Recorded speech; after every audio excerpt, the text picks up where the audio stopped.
Well, I made it to day 2.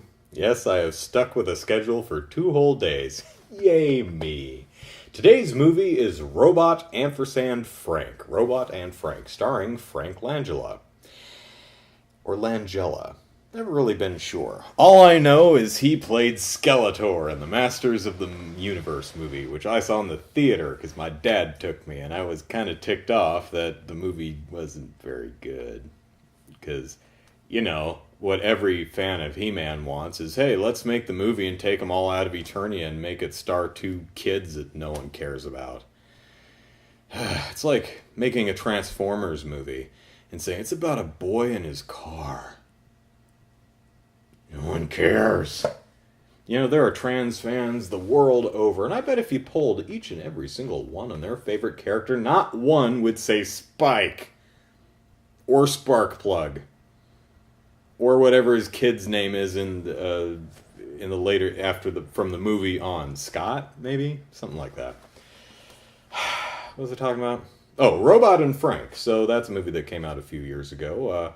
If I remember the trailer, I think it's about an elderly gentleman, Frank Langella, who is gifted a robot to help him around the house and keep him company. But Frank is an old thief, and he decides to do just one more job. And he decides to get his little robot helper to help him pull off the job. So I'm guessing it's like Big Hero 6. That's what I'm thinking. So, predictions. Does Frank die at the end of the movie? I'm going to guess that the robot sacrifices itself for Frank, and Frank learns the true meaning of friendship. I could be completely wrong. Let's find out.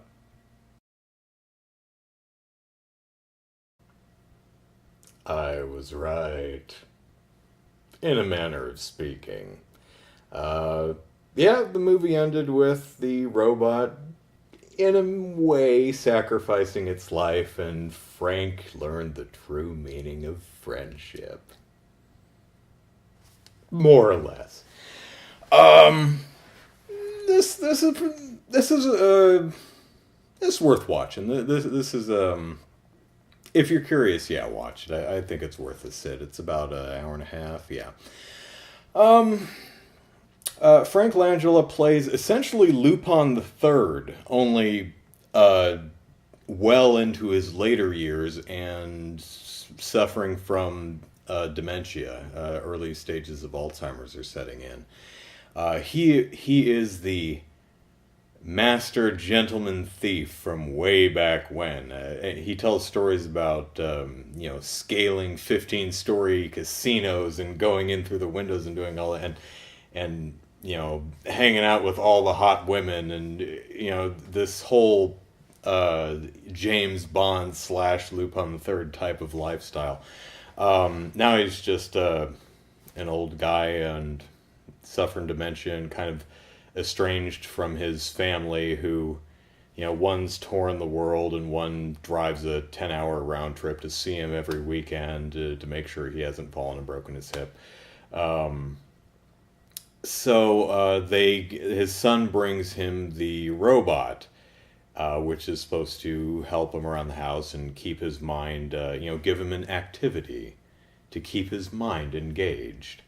Now, this being the near future, you would think it'd give him a DS with brain age or something. But no, he says, let's garden.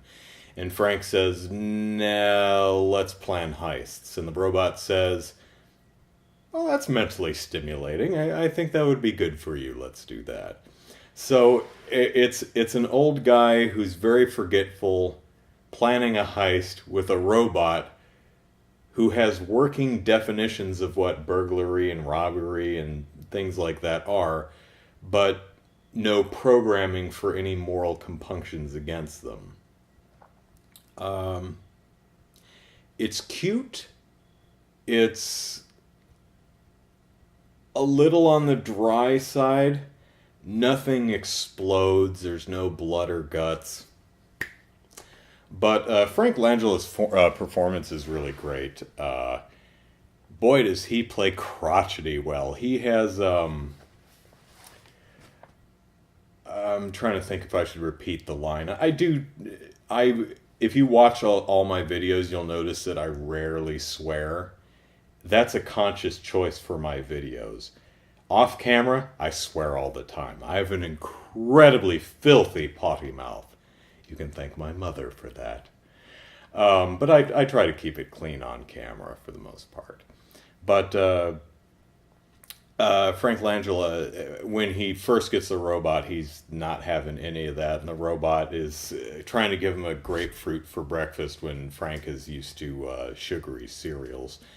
And he just, lets out a short string of curses that had me laughing out loud. So if you think old people swearing is funny, this might be a good movie for you. Some pretty nice performances all around. You've got Susan Sarandon, who's in it, who I didn't realize. James Marsden's in it. Liv Tyler, who makes everything she's in better, especially The Lord of the Rings.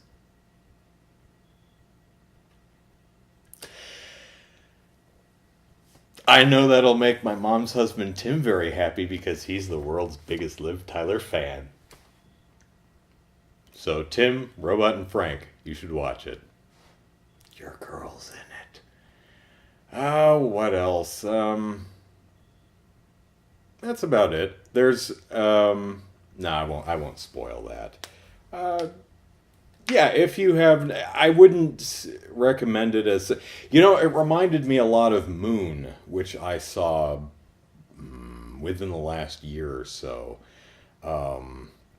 It's Sam Rockwell on the moon, some, like mining facility type thing on the moon. And it's him and a robot pal. And, both robots have a very, HAL 9000 type of low monotone. Hello, Frank. How are you? That kind of baritonish monotone robot voice that's used in every movie. It reminded me a lot of that. It's interesting. The characters are good. But it's very deliberately paced, let's say. Not slow, not boring, just deliberately paced.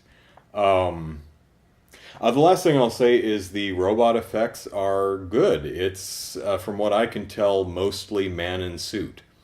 Or woman in suit. Actor in suit. It's a person in a costume.